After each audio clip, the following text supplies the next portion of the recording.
नमस्कार प्रशिक्षुओं, आप सभी का बहुत बहुत स्वागत है। आज यह भूगोल का तीसरा लेक्चर है जिसमें आज हम लोग लगभग 30 क्वेश्चन देखेंगे। अगर आपने इसका पहला और दूसरा पार्ट नहीं देखा है तो ज़रूर से ज़रूर देखिए। इसमें लगभग 2000 क्वेश्चन होंगे। वो वही क्वेश्चन होंगे जो आपके एग्जाम में आए हुए हैं कहीं ना कहीं, और बहुत स्टैंडर्ड लेवल के क्वेश्चन हैं। अगर आप आर के पेपर की तैयारी करें, BPSC TRE 3 TRE 4 की तैयारी कर रहे हैं बच्चों, तो और अदर एग्जाम जैसे कि बात करें SSC पुलिस, इन सब की अगर आप तैयारी कर रहे हैं तो प्लीज़ आपसे एक रिक्वेस्ट है कि आप ज़रूर से ज़रूर इस PDF को परचेज भी कर सकते हैं, अन्यथा कंडीशन में इस वीडियो को जरूर फॉलो करें।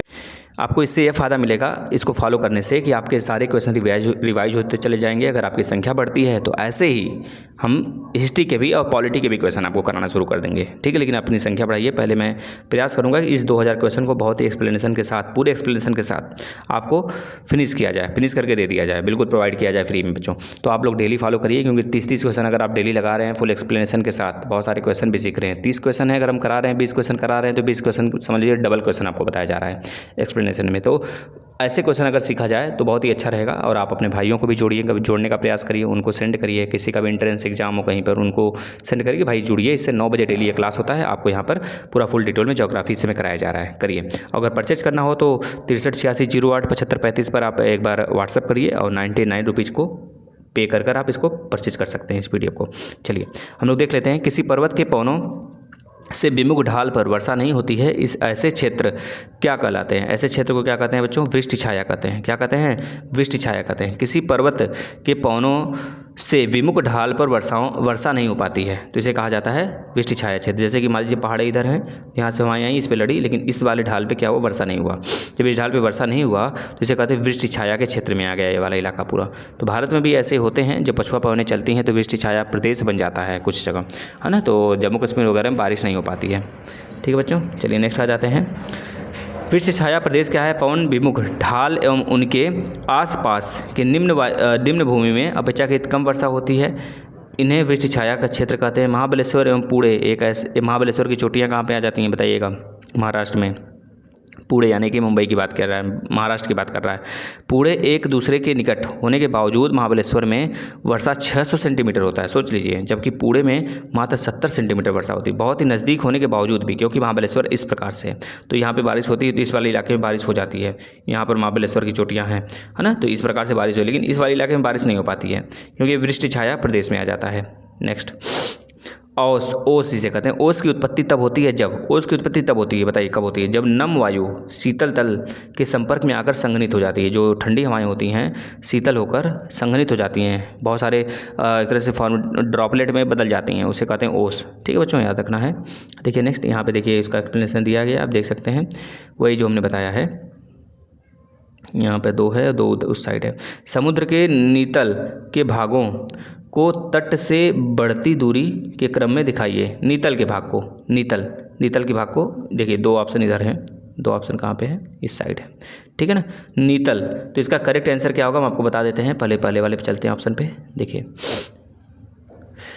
समुद्र के नीतल के भागों को तट से बढ़ते क्रम में दिखाइए। देखिए पहले आता है महाद्वीपीय तट, फिर आता है महाद्वीपीय मग्न तट आता है, फिर महाद्वीपीय उभार आता है, इसमें बढ़ते क्रम में बात किया है। फिर गहरा सागरीय मैदान आता है, बिल्कुल सही बात है। तो ये पहला महाद्वीपीय तट आते हैं, महाद्वीपों का तट होता है, फिर महाद्वीपीय मग्न तट होता है जो डूब जाता है पानी में, फिर महाद्वीपीय उभार तट होता है, फिर गहरा सागरीय तट होता है, सही बात है भैया, ये वाला हमारा ऑप्शन सही है। इसमें आप एक्सप्लेनेशन देख सकते हैं यहाँ पे। देखिए महाद्वीपीय तट, महाद्वीपीय मग्न तट, महाद्वीपीय उभार और गहरे समुद्र मैदान ये आ जाते हैं। महाद्वीपीय मग्न तट का मतलब हो गया महाद्वीप से सटा हुआ महासागर का वह छिछला भाग जिसकी गहराई 150 सेंटीमीटर से 200 सेंटीमीटर से अधिक हो, मतलब नहीं हो, इससे अधिक नहीं हो, तो इसे कहते हैं महाद्वीपीय मग्न तट। समस्त महासागर के भौगोलिक क्षेत्र को 7.5 भाग पर इसका विस्तार है, ठीक है। महाद्वीपीय उभार ढाल क्या होता है? दूसरा नंबर का महाद्वीपीय मग्न तट एवं गहरे महासागरीय मैदान के बीच तीव्र ढाल वाले प्रदेश को महाद्वीपीय ढाल कहते हैं।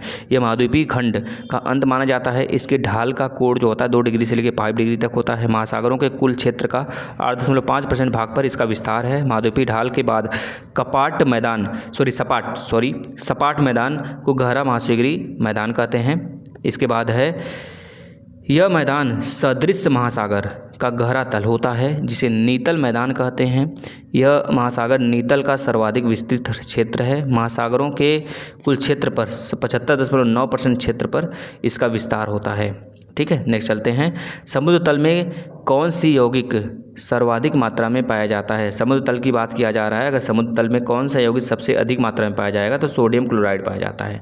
याद रखना है, सोडियम क्लोराइड में भी अगर पूछा जाए सोडियम सबसे अधिक पाया जाता है कि क्लोरीन सबसे अधिक पाया जाता है, तो आप क्लोरीन पे टिक करेंगे, सबसे अधिक पाया जाता है। फिर सोडियम पाया जाता है, कैल्शियम वगैरह भी हमारे समुद्र से ही मिलते हैं। तो हम क्रम देख लेते हैं कौन सा सबसे अधिक पाया जाता है। ठीक है, 77.8% अगर देखा जाए सोडियम क्लोराइड पाया जाता है। फिर उसके बाद अदर चीज़ पाया जाता है, उसमें भी सोडियम क्लोराइड सबसे अधिक 77.8%। फिर मैग्नीशियम क्लोराइड पाया जाता है, फिर मैग्नीशियम सल्फेट पाया जाता है, फिर कैल्शियम सल्फेट पाया जाता है, पोटेशियम सल्फेट पाया जाता है, कैल्शियम कार्बोनेट पाया जाता है, मैग्नीशियम ब्रोमाइड पाया जाता है। लवणता का क्रम आप देख सकते हैं, सबसे अधिक जो है सोडियम है। आपको पता होगा कि जो सोडियम है, मैग्नीशियम है, कैल्शियम है, पोटेशियम है ना, सोडियम के बाद आ जाता है मैग्नीशियम। तो ऊपर से नीचे की तरफ जब हम लोग बढ़ते हैं तो उसका जो होता है साल्टनेस कम होता चला जाता है। नामज अलसी पस्कल आप सुने होंगे, जब हम इधर से इधर चलते हैं, नीचे से ऊपर नहीं, मतलब कि इस साइड दाएं से बाएं की तरफ चलते हैं, तो उसका जो है कि जो लवणता होता है कम होता चला जाता है। तो वही चीज़ यहाँ पे दिखाया गया है। ठीक है बच्चों, क्लोरीन सबसे एक तरह से कह लीजिए सबसे ज़्यादा आयनित हमारे पीरियोडिक टेबल में एक एलिमेंट है। ये भी बात आप याद रखेंगे, हम पढ़ाएंगे जब साइंस पढ़ाएंगे तो उसका भी इसी तरह से एक्सप्लेनेशन करेंगे। निम्नलिखित में से किस क्षेत्र में लवणता सर्वाधिक होती है? हिंद महासागर वाले में कि लाल सागर में कि उत्तरी प्रशांत महासागर में कि उत्तरी अंध महासागर में? बताइए बच्चों। तो लाल सागर में सर्वाधिक है, इसको याद रख लीजिए, रट ही लीजिए, कर लीजिए। 37 से लेकर 41 डिग्री सेंटीग्रेड 41% के आसपास में लवणता होता है लाल सागर में। ये बात याद रखना। लाल सागर कहाँ पे है तो बताएंगे, इधर एशिया है, इधर हमारा अफ्रीका है। तो एशिया और अफ्रीका के बीच में लाल सागर रेड सी पड़ता है। इसको जोड़ने वाला भूमध्य सागर से आने वाला स्वेज कैनाल जो है मिस्र में पड़ जाता है, इजिप्ट में, तो वहाँ से इसको जोड़ता है, कनेक्ट करता है। फिर यहाँ से होते हुए हम कह लीजिए कि दक्षिण एशिया में व्यापार कर सकते हैं बच्चों। ठीक है ना। गल्फ स्ट्रीम क्या है? गल्फ स्ट्रीम क्या है? ये तो बहुत ही सिंपल सा क्वेश्चन पूछ लिया गया है आपसे। अंध महासागर की एक ठंडी धारा है गल्फ स्ट्रीम। ठीक है, गल्फ स्ट्रीम एक ठंडी 56 है ना। इसके बाद कौन से नंबर का आ जाएगा बच्चों? एक मिनट गल्फ स्ट्रीम ना, एक मिनट बच्चों, एक मिनट मुझे दीजिएगा। हाँ इधर आएगा ना, हाँ सही है। गल्फ स्ट्रीम क्या है बच्चों? देखिए गल्फ स्ट्रीम एक जलधारा है। हम आपको एक चीज़ें एक्सप्लेन कर देते हैं। जब भी हम लोग ध्रुव से भूमध्य सागर की तरफ हवाएं आते हुए देखेंगे तो इसे कहा जाता है ठंडी हवाएं। और जब हमारी हवाएं गर्म यानी कि भूमध्य सागर से ध्रुवों की तरफ चलेंगे उसे कहते हैं गर्म हवा कहते हैं बच्चों।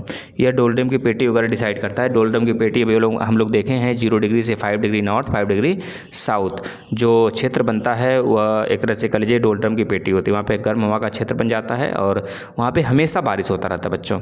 हर वक्त वहाँ पे बारिशें होती रहती है क्योंकि वहाँ से वेपराइजेशन बहुत ज़्यादा होते हैं, उमस भरा वहाँ का जीवन होता है। ठीक है, उस इलाके का। तो गल्फ स्ट्रीम क्या है? गल्फ स्ट्रीम होता है हिंद महासागर की एक गर्म जलधारा है। कहते हैं गल्फ स्ट्रीम, गल्फ है ना, स्ट्रीम मतलब गर्म होता है, स्ट्रीम गर्म ही होता है ना, इस तरह से याद रख लेंगे। गल्फ स्ट्रीम क्या है? अंध महासागर की एक गर्म जलधारा है। अंध महासागर की एक गर्म जलधारा। अंध महासागर कहाँ पड़ता है ये आप बताएंगे। अंध महासागर को किस और नाम से जानते हैं आप बताएंगे। प्रशांत महासागर सबसे बड़ा विश्व में है। इसके पहला जो लगभग 11 किलोमीटर की गहराई है, इसका नाम है, कौन सा ट्रेंच कहते हैं इसे बताना? मैरियाना ट्रेंच कहते हैं। हिंद महासागर का सबसे गहरा खाई जो कि जावा द्वीप के आसपास में है इंडोनेशिया में बच्चों, उसका नाम क्या है आप लोग बताएंगे। उसका नाम क्या है फटाफट आप लोग कमेंट करेंगे। चलिए, और आपको पता होना चाहिए कि जावा द्वीप पर ही इंडोनेशिया का कैपिटल है जकार्ता। अभी हाल ही में मतलब कि काफ़ी दिन पहले से ये सूचना मिल रहा है कि वो डूब रहा है। डूबने के कारण उसका जो कैपिटल है कलिमंतर हो रहा है बोर्नियो द्वीप पर। ये बात याद रखना है आपको ना। तो सुंडागर्त है बच्चों, आपको बता देते हैं हिंद महासागर में स्थित है सबसे गहरी खाई सुंडागर्त है। हिंद महासागर की सबसे बड़ा द्वीप का नाम मेडागास्कर है, याद रखेंगे। सबसे छोटे द्वीप का नाम क्या है बच्चों? मालदीव। मालदीव एशिया के भी सबसे छोटा देश है, याद रखेंगे, जो भारत से भी हाल ही उलझा था। भारत ने पटकनी दे दिया, टाटा फिश हो गया है वो। अंध महासागर की अन्य गर्म जलधारा क्या है बच्चों? देखिए, तो ब्राज़ील जलधारा है, फ्लोरिडा जलधारा है। फ्लोरिडा और ब्राज़ीलिया जलधारा जो है अंध महासागर की कुछ गर्म जलधारा हैं। हम ठंडी जलधारा को भी देख लेते हैं अंध महासागर के। देखिएगा, लेब्राडोर की जलधारा, कानारी की जलधारा, इसके बाद बेंगुला की जलधारा, उसके बाद फॉकलैंड की जलधारा, है ना। तो इस तरह से हमने एक ट्रिक भी बनाया है, अगर आप डिटेल वीडियो में देखेंगे तो ये अंध महासागर की कुछ गर्म जलधाराएँ हैं। फॉकलैंड की जलधारा, बेंगुला का, कनारी का, लेब्राडोर का। ये सब प्रैक्टिस पे आधारित है बच्चों। इस वीडियो को आप 2 से 3 बार देखेंगे। प्रशांत महासागर की ठंडी जलधारा, क्यूराइल की जलधारा, कैलिफोर्निया की जलधारा, पेरू की जलधारा और आयोसीवा की जलधारा। आयोसीवा है ना, कहते हैं ना, आयो और सिवा। प्रशांत महासागर की गर्म जलधारा क्यूरेशियो की जलधारा, क्यूरेशियो और आयोसिया बच्चों ये दोनों जब मिलते हैं महासागर में तो प्लैंकटन नाम का एक पदार्थ विकसित करते हैं, बनाते हैं। एक खाद्य योग्य पदार्थ होता है जिसे मछलियाँ खाती हैं बहुत ज़्यादा, और वहीं पर मछलियाँ बहुत ज़्यादा पाई जाती हैं। तो अटलांटिक महासागर में तो मछलियाँ सबसे ज़्यादा पाई जाती हैं, इसके बाद जो चीन सागर है उसमें पाई जाती हैं। अलास्का की जलधारा, अलास्का एक क्षेत्र है जो कि रूस बेच दिया है किसके हाथों, अमेरिका के हाथ में। हिंद महासागर की सबसे गर्म जलधारा बताइए क्या हो जाएगा, अगुलहास, लेब्राडोर नहीं है, ये तो ठंडी जलधारा है, क्यूरेशियो गर्म जलधारा है, हमबोल्ट भी नहीं, तो हमारा क्या होगा बी। अभी हमने देखा लेब्राडोर अटलांटिक महासागर का ठंडी जलधारा है, क्यूरेशियो प्रशांत महासागर का है, हमबोल्ट भी प्रशांत महासागर का भी हमने देखा। बट बच्चों इसको मिलाइए। देखिए एनीमोमीटर अभी हमने आपको बताया था, एनीमोमीटर पवन के वेग को बताता है, पवन के वेग को बताना है, यानी कि ए का तीसरा हो गया। इसके बाद पहले इसको छोड़ दो, साइक्रोमीटर। अच्छा बायरोग्राफ बताइए, बायरोग्राफ क्या होगा, वायुदाब को बताता है दूसरा। देखिए अब अगर आपको नहीं आता है तो आप इसको क्या करेंगे, सिर्फ दो ही से पता लगा लेंगे। अब देखिए आर्द्रता को बताने वाला अभी हमने बताया था हाइग्रोमीटर होता है, हाइग्रोमीटर होता है जो कि आर्द्रता को बताता है ना, हवा की आर्द्रता को बताता है। यानी इसका आंसर क्या हो जाएगा बच्चों, इसका आंसर हो जाएगा सी। पहले का क्या था, तीसरा था, यानी ए का तीसरा, पवनों का वेग को बताता है, पवन के वेग को बताता है। देखिए बच्चों एक बार फिर से हम लोग इसको देख लेते हैं, एक बार फिर से देखते हैं हम लोग इसको। देखिए अभी हमने आपको देखा, देखिए इसका आंसर तो हमारा सी है, सी वाला, यानी कि पहले का तीसरा होगा। पहले का क्या होगा, एनीमोमीटर का हमने देखा, पवन का वेग होगा। इसके बाद बैरोग्राफ जो आपको आ रहा है उसमें क्या होगा, वायुदाब। अब आपको पता होगा सिस्मोग्राफ जो होता है, जो सिस्मोग्राफ यहाँ पे साइसोग्राफ लिख दिया गया है, सिस्मोग्राफ से भूकंप मेजर किया जाता है ना। इसके बाद साइक्रोमीटर जो है आर्द्रता बताता है। एक हाइग्रोमीटर भी आता है, यहाँ पर हाइग्रो रहना चाहिए, हाइग्रोमीटर आर्द्रता को बताता है, यानी सी का चौथा। तो देखिए सी का चौथा किस में है, केवल सी वाले में है, तो हमारा आंसर क्या हो जाएगा बच्चों, ये वाला हो जाएगा, ठीक है ना, सी। चलिए नेक्स्ट देखिए यहाँ पे लिखा हुआ है साफ साफ सिस्मोग्राफ होना चाहिए, तो वहाँ पे थोड़ा सा मिस्टेक था, सिस्मोग्राफ था, बच्चों पहचान नहीं पाए, लेकिन आपको एग्जाम में सही मिलेगा। और साइक्रोमीटर के साथ साथ आप एक और याद रखेंगे, हाइग्रोमीटर भी आर्द्रता बताता है, ठीक है ना। नेक्स्ट, कौन सा सिद्धांत यह मानता है कि एक समय दक्षिणी अमेरिका तथा अफ्रीकी महाद्वीप परस्पर जुड़े हुए थे, कौन सा सिद्धांत मानता है, तो यह सभी को पता है ये महाद्वीपी विस्थापन का सिद्धांत होता है। महाद्वीपी, इस समय महाद्वीप हमारे विस्थापित हो रहे हैं, एक दूसरे से दूर जा रहे हैं। अगर हम देखेंगे, एक हम नॉर्मल सा चित्र बनाएं पूरे महाद्वीप का अपना, यहाँ पे उत्तरी महासागर है, उत्तरी एक तरह से कह लीजिए अमेरिका है, यहाँ पे दक्षिणी अमेरिका है, यहाँ पे यूरोप है, और यहाँ पे अफ्रीका है, और यहाँ पे एशिया है, और यहाँ पे ऑस्ट्रेलिया है कहीं। अगर देखा जाए इस प्रकार से है, तो ये जो हमारा अफ्रीका है बच्चों ना, अफ्रीका में मेडागास्कर, यहाँ पे मेडागास्कर जो है अफ्रीका से अब दूर हो रहा है धीरे धीरे, और यहाँ पे मालदीव है, ये भी हमारा कह लीजिए कि लक्षद्वीप की तरफ जाके सट रहा है। तो ये चीज़ें लगभग 2.3 सेंटीमीटर के आसपास में, लगभग 2 सेंटीमीटर मान लीजिए, अगर लमसम माना जाए 2 सेंटीमीटर के आसपास में पर 10 साल पे, है ना, पर 10 साल पे ये घिसक रही हैं।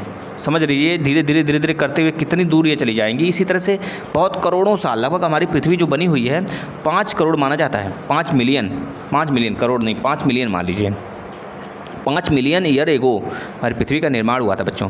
यानी कि उसके पहले जिराफ वगैरह थे, तो उस समय उसे कौन से पीरियड के नाम से जाना जाता है ये आप बताएंगे। जुरासिक मूवी देखें आप ना, जुरासिक, तो वही पीरियड था उस समय। जो डायनासोर थे तो उनका पिंडों के गिरने की वजह से पृथ्वी पूरी गर्म हो गई थी, और बाद में अचानक से बारिश बहुत ज़्यादा हुआ। इस तरह से कह लीजिए कि कुछ फ्लोर हुए, कुछ एक्सपेंड हुए, है ना, हमारे जो द्रव थे एक्सपेंड होते चले गए, और पृथ्वी फैलती चली गई, और जिससे धीरे धीरे पृथ्वी ठंडी हो गई। तो वहाँ पे जली जीव पहले आना शुरू हो गए, जिनके पास एक तरह से बैकबोन नहीं था। धीरे धीरे फिर हमारे यहाँ जीवों का उत्पन्न होना शुरू हो गया। तो यह सिद्धांत जो हुआ था महाद्वीपीय विस्थापन का सिद्धांत कहा था बच्चों, याद रखेंगे, ठीक है ना। बस इतना एक्सप्रेशन काफ़ी है आपके लिए। नेक्स्ट देखिएगा, यह 59 का हो गया। 59 के बाद 60 नंबर पे आ जाते हैं। यहाँ देखिए, यहाँ पे प्रसिद्ध जर्मन विद्वान जो वैगनार थे, वैगनार के द्वारा ही सिद्धांत ये दिया गया था, है ना, याद रखेंगे। महाद्वीपीय विस्थापन किसने दिया था, वैगनार ने दिया था, याद रखेंगे बच्चों। और हवा का चलना कोरियोलस ने दिया था, याद रखेंगे, वो फ्रांस के थे, ये जर्मनी के हैं, याद रखें। कोरियोलस कहाँ थे फ्रांस के थे, और ये जर्मनी के हैं, ठीक है, यूरोपीय कंपनी, एक तरह से दोनों देश हैं। इस सिद्धांत के अनुसार कार्बोनिफेरस युग सभी स्थलखंड आपस में जुड़े हुए थे, जिसे पेंजिया कहा जाता था। पेंजिया और पैंथालासा, पेंजिया किस प्रकार से था, था, जैसे हम बात करें आपसे कि यह एक सागर है बेटा और उसमें एक पत्ता डाल दें, है ना, इसी प्रकार से पेंजिया मतलब पूरे महाद्वीप आपस में जुड़े हुए थे, धीरे धीरे विस्थापन होता चला गया। यह पूरा वाटर है, वाटर बॉडी के अंदर जैसे बाल्टी का पानी उसमें एक पत्ता डाल दीजिए, है ना, पीपल का, तो एक तरह से तैरता रहता है ना। उसी प्रकार से सेम जो तैरने वाला भाग है वो हमारा पृथ्वी था, वो कई किनारे पर लगा जाके, तो वह पेंजिया जो है धीरे धीरे विस्थापित होने लगा, टूटने लगा, दरारें पड़ने लगी। तो इस तरह से हमारे 7 यानी 7 स्थल खंडों का निर्माण होता है। ठीक है, बढ़ता चला गया। अंगारा लैंड, ऊपर वाले को अंगारा लैंड कहा जाता था और नीचे वाले को गोंडवाना लैंड कहा जाता था। दोनों में दरारें पड़ने लगी तो यहाँ पे पैंथालासा सागर था, उसको ढकने लगी, भरने लगी, तो इस तरह से पहाड़ों का निर्माण हो जाता है। मतलब जुरासिक युग अगर आप देखेंगे, देखिए यहाँ पे लिखा भी है, गोंडवाना लैंड विभाजित होकर दक्षिणी अमेरिका, अफ्रीका महाद्वीप, भारत, प्रायद्वीपीय भारत, एक तरह से मेडागास्कर, ऑस्ट्रेलिया का निर्माण होता है। नीचे वाले का बता रहा है ना। और ऊपर वाला जो था गोंडवाना लैंड, गोंडवाना लैंड तो नीचे था, अंगारा लैंड ऊपर था। उससे क्या हुआ, उत्तरी अमेरिका प्लस यूरोप, है ना, इन सब का निर्माण होता है, रूस, इन सब का निर्माण होना शुरू हो जाता है। ये चीज़ें आपको याद रखना है।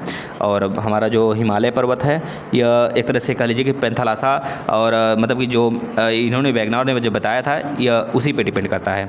झीलों के भराव से बने मैदान को क्या कहा जाता है? झीलों के भराव से भरे मैदान को सरोवरी मैदान कहा जाता है। क्या कहा जाता है? सरोवरी मैदान कहा जाता है। बच्चों याद रखना। किसी झील के बेसिन में अवसादों के जमा होने भर जाने से सरोवरी का निर्माण होता है। कश्मीर के निम्न भूमि तथा मणिपुर की पहाड़ियों में स्थित इम्फाल सरोवरी मैदान का उदाहरण है।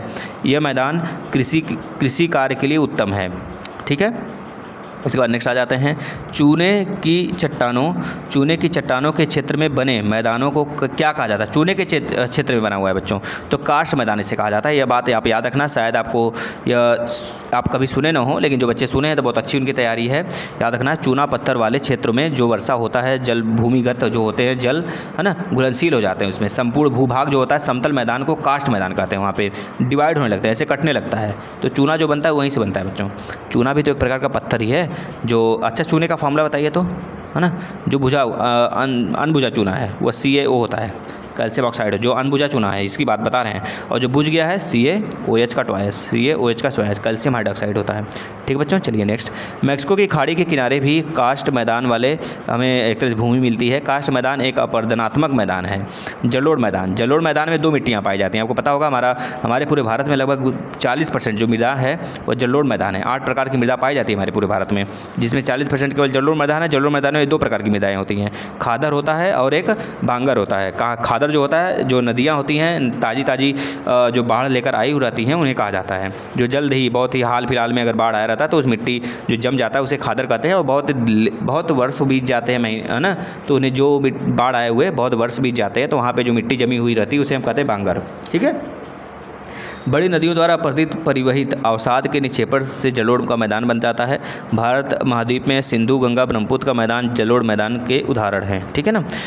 संप्राय मैदान, यह एक अपरदनात्मक प्रकार के मैदान है। जब नदियां अपरदनात्मक प्रक्रिया द्वारा अपने आधार तल को प्राप्त कर लेती हैं तो संपूर्ण भूभाग एक संप्राय मैदान में बदल जाता है। चंबल घाटी का मैदान एक संप्राय मैदान है। स्वर्ण रेखा घाटी का मैदान भी संप्राय मैदान का उदाहरण है। ठीक है बच्चों।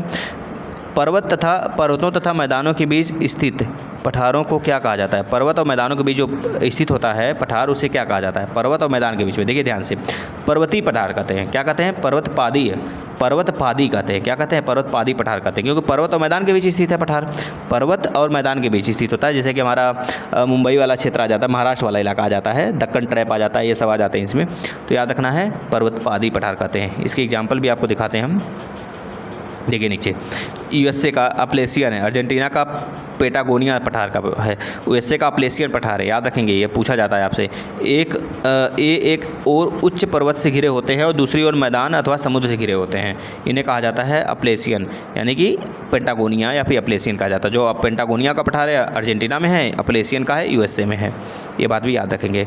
नेक्स्ट पे चलते हैं। चलिए देखिए, यह अंतःपर्वतीय पठार है। अंतःपर्वतीय पठार क्या होते हैं? ये पठार चारों ओर अंशतः या पूर्णतः पर्वतों से घिरे होते हैं। तिब्बत का पठार हो गया, बोलिविया का पठार हो गया आदि इसी श्रेणी के पठार हैं, जो एक तरह से अंशतः पूर्ण पर्वतों से घिरे होते हैं। उनके चारों तरफ पूरा पर्वत ही होता है। जैसे तिब्बत के पठार के चारों तरफ पूरा हमारा माउंट एवरेस्ट है ना, हिमालय पर्वत है। महाद्वीपीय पठार क्या है? महाद्वीपीय पठार वे हैं जो अति प्राचीन हैं और पहले आपस में मिले हुए थे। एक महाद्वीप बनाते थे पर बाद में खंडित हो विभिन्न दिशाओं में विस्थापित हो गए। ये पर्वतीय भागों में दूर किंतु सागरीय तटों या मैदानों से घिरे होते हैं। ये पठार आसपास को निम्न भूमि अथवा समुद्र तल से सीधे उठे हुए दिखते हैं। भारत में कैमूर का पठार, रांची का पठार तथा कर्नाटक का पठार इसी श्रेणी के हैं। इसकी उत्पत्ति धरातल के ऊपर उठने या लावा के अपरिमित निक्षेप से होता है। लाल सागर कैसा है? लाल सागर बताइए। लाल सागर का हमने अभी लोकेशन आपको बताया था, है ना, देख लीजिएगा कल वाला वीडियो, अगर आज वाले में नहीं बताया तो कल वाले में बताया था। लाल सागर एक क्या है? लाल सागर एक भ्रंश संरचना है। भ्रंश संरचना मतलब कि जब इधर, क्योंकि लाल सागर जो है, अगर यह लाल सागर है तो इसके इधर जो है हमारा अफ्रीका है, इसके इधर जो है हमारा यूरोप है। तो लाल सागर जो है यूरोप और अफ्रीका को डिवाइड करता है बच्चों। लाल सागर के यहाँ पर है हमारा सुएज कैनाल, और यहाँ पर कनेक्ट करता है सुएज कैनाल भूमध्य सागर से लाल सागर को। तो यहाँ से व्यापार जो होता है हमारा, यहाँ से सुएज कैनाल मतलब दक्षिणी अटलांटिक महासागर से होते हुए सुएज कैनाल से होते हुए, मतलब भूमध्य सागर से होते हुए सुएज कैनाल से होते हुए हम लोग आ जाते हैं रेड सी में। रेड सी से होते हुए खाड़ी वाले प्रदेशों से होते हुए फिर हम लोग कहाँ आ जाते हैं? दक्षिणी एशिया में आ जाते हैं। इस प्रकार से व्यापार होता है और सारे देश इसी को एफर्ट करते हैं। सुएज कैनाल बन जाने से कह लीजिए कि हज़ारों किलोमीटर की दूरियाँ हमें मतलब कि नहीं तय करना पड़ता है। बहुत कम ही दूरी में हम लोग अपने सामान को व्यापारिक क्षेत्र में एक तरह से ला सकते हैं, ले जा सकते हैं, एक्सपोर्ट इम्पोर्ट कर सकते हैं। भारत की बात कर रहे हैं बच्चों, ठीक है। तो लाल सागर क्या है? एक भ्रंश संरचना है, क्योंकि जब इधर वाला एक तरह से एशिया और इधर अफ्रीका जब दोनों दूर दूर हुए तो क्या मिला? एक हमें लाल सागर की संरचना मिली बच्चों, है ना। अपने दिमाग में एक चीज़ लाते हैं कभी, अगर हम देखें, अगर दो मतलब एक पेंजिया है, अगर यह दो बराबर भागों में टूटेगा तो बीच में तो पानी आएगा ही आएगा, क्योंकि पूरा पैंथलासा है, पूरा पानी फैला हुआ है इसके चारों तरफ। समझ रहे हैं ना ये बात? देखिए, रूपांतरित चट्टानों की उत्पत्ति चट्टानों से होती है। किस चट्टान? रूपांतरित चट्टान जो होते हैं, चट्टान कितने प्रकार के होते हैं आप बताइएगा? रूपांतरित चट्टान जो है आग्नेय और तलछटी चट्टानों से बनते हैं बच्चों। देखिए चट्टान ये सर्वाधिक कठोर होते हैं, इसमें जीवाश्म नहीं मिलते हैं। आर्थिक दृष्टि से रूपांतरित चट्टानों बहुत महत्वपूर्ण होते हैं, क्योंकि इसमें धात्विक खनिजें पाई जाती हैं। क्वार्टलाइट, संगमरमर, स्लेट, सिस्ट, नीस, है ना, ये सब होते हैं इसमें। आग्नेय चट्टान क्या होता है? वे चट्टान जो पिछली अवस्था में बड़े खनिज के रूप में जमे होते हैं, है ना, जमकर बने होते हैं, जैसे मैग्मा हो गया। इसमें परत नहीं होती हैं, जीवाश्म भी नहीं पाए जाते हैं। ये रवेदार और बेरवेदार भी होते हैं, है ना। ग्रेनाइट, बेसाल्ट, ग्रेबा, है ना, डोलोराइट होता है। इसमें आग्नेय चट्टान के उदाहरण है। तलछटी क्या होता है? तलछटी में बहुत सारी चीज़ें आती हैं, जैसे प्रचुर मात्रा में इसमें एक तरह चट्टान मिलते हैं, खनिज मिलते हैं प्रचुर मात्रा में इसमें, है ना, बहुत ज़्यादा। इसमें तलछट के अभाव होते हैं, मतलब तलछट वाला क्षेत्र इसमें पाया जाता है, बस याद रखिए। तलछट मतलब समझ ही रहे हैं आप लोग। यह कौन सा क्वेश्चन था? 64। अब हम लोग आ जाते हैं 64 के बाद इधर आ जाते हैं 65। देखिए यहाँ सामान्यतः इसमें परतें होती हैं, मतलब उसी जो परतदार है, मतलब कि तलछटी है, उसकी बात किया जा रहा है। जीवाश्म केवल इन्हीं चट्टानों में मिलते हैं, याद रखना है। कोयला, पेट्रोल, ये सब तलछटी वाले ही हमें चट्टानों में मिलते हैं।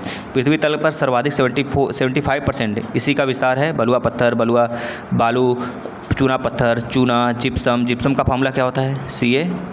CaSO4 calcium sulphate into half. Gypsum की बात कर रहा है 2H2O, ठीक है ना। जिप्सम हो गया। खड़िया CaCO3 जिसे कैल्शियम कार्बोनेट कहते हैं, है ना। संगमरमर का भी CaCO3 होता है बच्चों, याद रखेंगे, ठीक है ना। चलिए नेक्स्ट आ जाते हैं हम लोग। भूगर्भ में अत्यंत गहराई पर लावा के ठोस होने से बनने वाली चट्टानों को क्या कहते हैं? भूगर्भ में अत्यंत गहराई पर लावा के ठोस होने से बनने वाले चट्टानों को क्या कहा जाता है? ए वाला ऑप्शन प्लूटोनिक चट्टान कहा जाता है, याद रख लीजिए इसको, अगर आप नहीं कभी पढ़े हैं तो।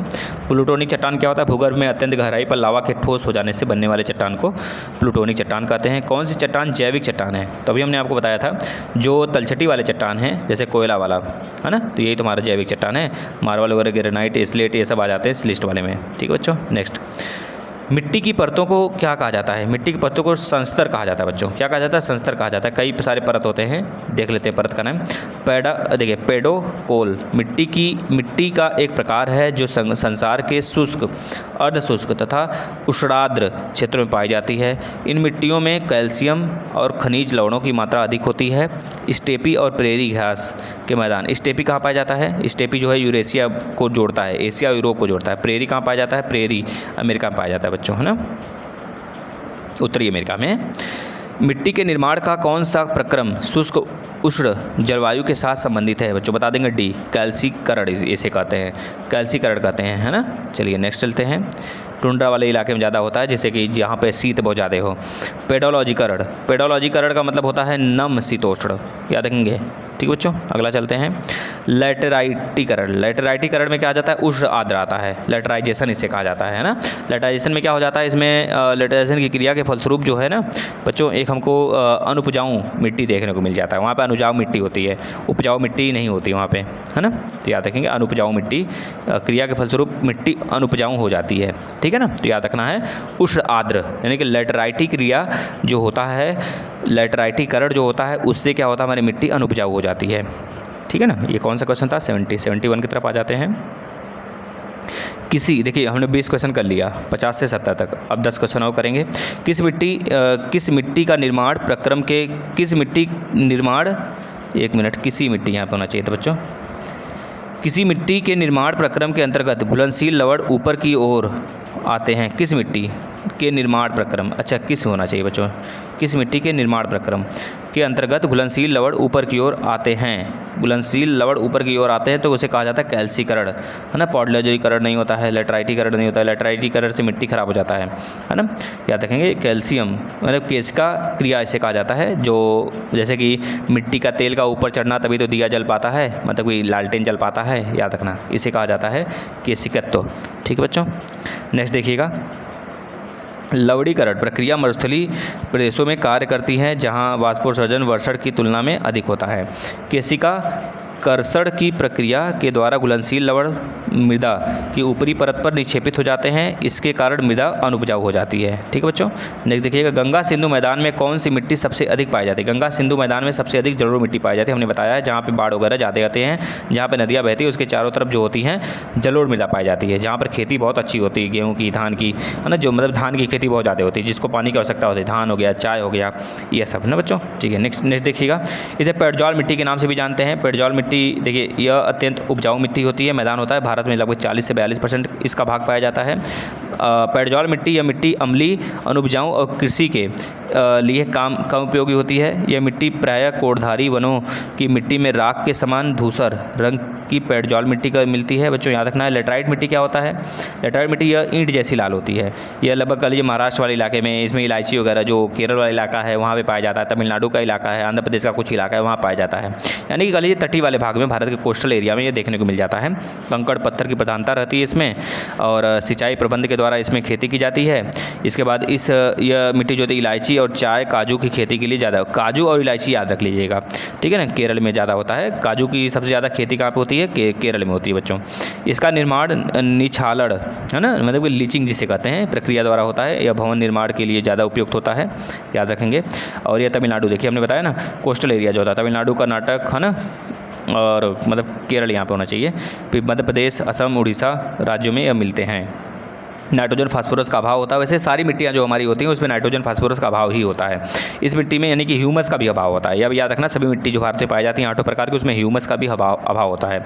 इस मिट्टी में लोहा, एल्युमिनियम की अधिकता पाई जाती है। नेक्स्ट देखिए 73, भारत में पाई जाने वाली काली मिट्टी किस वर्ग के अंतर्गत आती है। काली मिट्टी के अंतर्गत अगर देखा जाए बच्चों तो सरनोजम, काली मिट्टी को सरनोजम के नाम से भी जानते हैं, याद रखना है। जलोढ़ तो हो गया अलग, पेड़जॉल अलग हो गया, यानी कि सरनोजम के नाम से काली मिट्टी को जाना जाता है। यह काफ़ी ज़्यादा उपजाऊ मिट्टी होती है, याद रखेंगे, है ना। इसकी संरचना ही इस प्रकार से बनाई जाती है। चारागाह मवेशी जो होते हैं इसमें प्रसिद्ध होते हैं। इसकी संरचना रेगूर और भुरभुरी मिट्टी होती है ना, संरचना रेगूर और भुरभुरी जैसी होती है। इसमें अधिक आर्द्रता धारण करने की क्षमता होती है, ह्यूमस काफ़ी ज़्यादा इसमें होता है, जिससे सिंचाई की ज़रूरत कम होती है इसमें। यह काफ़ी उपजाऊ मिट्टी होती है, वर्षों इस्तेमाल के बाद भी इसमें उर्वरक क्षमता जो होती है कम नहीं होती है। अभिकेंद्र शब्द का संबंध किससे, अभिकेंद्र का मतलब क्या होता है, जहाँ पे भूकंप होते हैं, भूकंप जहाँ पे आते हैं, भूकंप की आंतरिक संरचना नहीं, भूकंप, यहाँ पे यह वाला सही होगा, हमारे समझ से ये होना चाहिए बच्चों। आगे देखते हैं 70 का, यह कौन सा क्वेश्चन था, 74। तो 74 का आंसर क्या हो जाएगा बच्चों, ए हो जाएगा, अधिकेंद्र। जहाँ पे अधिकेंद्र अब क्या होता है देख लीजिए, पृथ्वी तल पर जहाँ भूकंपी तरंगें अनुभव किया जाता है अधिकेंद्र कहलाते हैं। वलन क्या होता है? वलन का मतलब होता है कि चट्टानें जो होती है आपस में मोड़ बना लेती हैं, दो चट्टानें ऐसे लड़ती हैं, वलन क्रिया से क्या हो जाता है, कुछ नीचे चली जाती है, कुछ ऊपर उड़ जाती हैं। यानी दो चट्टानें ऐसे लड़ेंगी तो एक दूसरे के नीचे चली जाती हैं, तो जो नीचे जाता है वो डेंसिटी ज़्यादा वाला होता है, जो ऊपर होता है उसकी डेंसिटी कम होती है। इस प्रकार से चट्टानों का निर्माण होता है बच्चों वलन से। भ्रंशन क्या होता है? भ्रंशन से क्या होता है बच्चों? भ्रंशन की उत्पत्ति क्षैतिज संचलन के दोनों वलन से होता है। जैसे कि इधर का और इधर का दो चट्टान क्या हुए, एक बार इधर चले गए तो इसे कहते हैं संपीड़न हो जाना, यानी तनाव करते हैं, तन जाना। तनेगा तो बीच में क्या पड़ेगा, दरार बनेगा, इसे पासेस कहते हैं, दर्रा जिसे कहते हो। और एक तो दोनों एक तरफ आएंगे, एक दूसरे की तरफ आएंगे। जब एक दूसरे की तरफ आएंगे तो क्या होता है बच्चों? भ्रंशन होता है ना, जिसे संपीड़न कहते हैं, दबाव बनता है ना। ठीक है, ठीक है। दाएं बाएं या किसी भी दिशा में आगे पीछे हो जाती हैं, विस्थापन हो जाती हैं। उन सभी स्थानों को जिन पर एक तड़ित झंझा एक ही समय पर होना है, मिलाने वाली रेखाओं को क्या कहते हैं बच्चों? तो याद रखना, उसे क्या कहा जाता है? आइसोब्रोंट कहा जाता है। यह रटने वाला है, इसको रट लो क्वेश्चन को ना बच्चों। ये क्वेश्चन काफ़ी ज़्यादा पूछा जाता है, बच्चे गलत कर देते हैं। जहाँ पे समान वर्षा होता है उसे हम क्या कहते हैं? आइसोहाइट कहते हैं। जहाँ एक समान वह लाइन अक्षांश जहाँ पे समान वर्षा हो उसे हम कहते हैं आइसोहाइट। और वह स्थान जहाँ पे क्या हो, वह स्थान जहाँ पे आइसोक्रोन का मतलब याया के समय वाले, एक मिनट इसमें गलत कुछ, समान याया के समय वाले स्थानों को मिलाने वाली रेखा को। बच्चों इस क्वेश्चन को थोड़ा यहाँ पे मिस्टेक है कुछ, इसको छोड़िएगा, लेकिन यहाँ ऊपर सही है। ठीक है, देखिए नेक्स्ट, आइसोक्रोन एक क्या है? आइसोक्रोन जो अक्षांश जो हमारा यात्रा के समय एक केंद्र बन जाता है उसे आइसोक्रोन कहते हैं। ठीक है ना। नेक्स्ट देखिएगा 77, समुद्र तल से ऊंचाई नहीं लवणता की समानता समान रेखाओं को आइसोहेलाइन कहते हैं बच्चों। हेलाइन का मतलब होता है लवणता, तो हेलाइन यानी कि समान अक्षांश की वो रेखा जहाँ पे समान एक तरह से लवण वाले जो लाइन होते हैं मिलते हैं उसे हम समान मतलब आइसोहेलाइन कहते हैं। और ये लवणता पे डिपेंड होता है। समान लवणता वाले स्थान को मिलाने वाली रेखा को हम क्या कहते हैं? आइसोहेलाइन कहते हैं। ठीक है, समुद्र तल से समान ऊंचाई वाले स्थान को हम क्या कहते हैं बच्चों? समोच्च रेखा कहते हैं। ठीक है, नेक्स्ट देखिएगा लास्ट थर्ड क्वेश्चन, समोच्च रेखाओं को क्या कहा जाता है? आइसोहाइपरस कहा जाता है बच्चों। आइसोथर्म किसे कहा जाता है? समान टेम्परेचर वाले को कहा जाता है। आइसोहाइट मतलब समान ऊंचाई वाले को कहा जाता है ना। आइसोपोटेंशियल किसे कहा जाता है? समान एफिशिएंसी वाले को कहा जाता है। तो ये चीज़ें याद रखना है बच्चों आपको। आइसोथर्म मतलब समान ताप वाले स्थान को आइसोथर्म कहा जाता है, अभी हमने बताया। आइसोबात का मतलब होता है बच्चों समान गहराई वाले स्थान को क्या कहते हैं? आइसोबात कहते हैं। ठीक है ना, आइसोबात किसे कहते हैं? समान गहराई वाले को कहते हैं। याद रखना, ऐसी रेखाएँ जहाँ पे दो रेखाओं पर समान गहराई हो, ठीक है ना, उसे आइसोबात कहते हैं। सी वाला ऑप्शन सही है हमारा, 79 का सी। ठीक है बच्चों, देखिए समान वायुदाब वाले स्थानों को मिलाने वाली रेखा को आइसोबार कहते हैं। समान वर्षा वाले स्थानों को मिलाने वाली रेखा को आइसोहाइट कहते हैं। समान हिमपात वाले स्थान को मिलाने वाली रेखा को आइसोहेनिप कहते हैं, आइसोनिप कहते हैं। आइसोनिप क्या है बच्चों? समान वर्षा वाले स्थान को मिलाने वाले हिमपात बच्चों ने, हिमपात वाले समान हिमपात। देखिए यही क्वेश्चन हम लोग पढ़े हैं, यहाँ पे आंसर भी आ गया हिमपात। तो इस तरह से हमने 30 क्वेश्चन अटैम्प्ट कर लिया बच्चों। 50 से लेकर हमने 80 तक क्वेश्चन अटैम्प्ट किया। 30 क्वेश्चन अटैम्प्ट किया, बहुत ही अच्छे से अटैम्प्ट किया। अब आगे करना है आपको, तो आप बिल्कुल अगर आप चाहते हैं एक ही दिन में मैं कंप्लीट कर लूँ तो आप परचेज कर लीजिए। वो हम आपको नंबर बता देते हैं व्हाट्सएप का, 63 86 08 75 35 बच्चों, या आप परचेज कर लीजिए। नहीं तो इसका कास्ट हम आगे समय हो सकता है बढ़ा दें, लेकिन इस समय 99 रुपये में है बच्चों। आप परचेज करना चाहें तो कर सकते हैं और बिल्कुल फ्री माइंड से पढ़िए। इसी में से सभी क्वेश्चन फंसेंगे, ये हमारा दावा है। लगभग 99% हम आपको इस बात का दावा करते हैं। अब इसी तरह अगर आप और भी चाहते हैं कि मैं परचेज भी ना करूँ तो आप इस वीडियो को फॉलो करिए। डेली का डेली 9 बजे, रात में 9 बजे आता है, और अपने दोस्तों का जोड़िए। अगर आप लोग ज़्यादा संख्या बढ़ा देते हैं तो ऐसे ही हम रात में 5 बजे से लेकर 9 बजे तक, 9 या 10 बजे तक आपको तीनों वीडियो प्रोवाइड करेंगे। सामाजिक अध्ययन का भी प्रोवाइड करेंगे, और आपको एक तरह से ज्योग्राफी का तो चलेगा ही चलेगा, और साइंस का भी प्रोवाइड करना शुरू कर देंगे, फिजिक्स केमिस्ट्री बायो का भी। और जैसे ही कोई इन तीनों में से खत्म हो जाता है हम पॉलिटी भी स्टार्ट कर देंगे, लेकिन आप अपनी संख्या पहले बढ़ा लीजिए, है ना। थैंक यू बच्चों, धन्यवाद।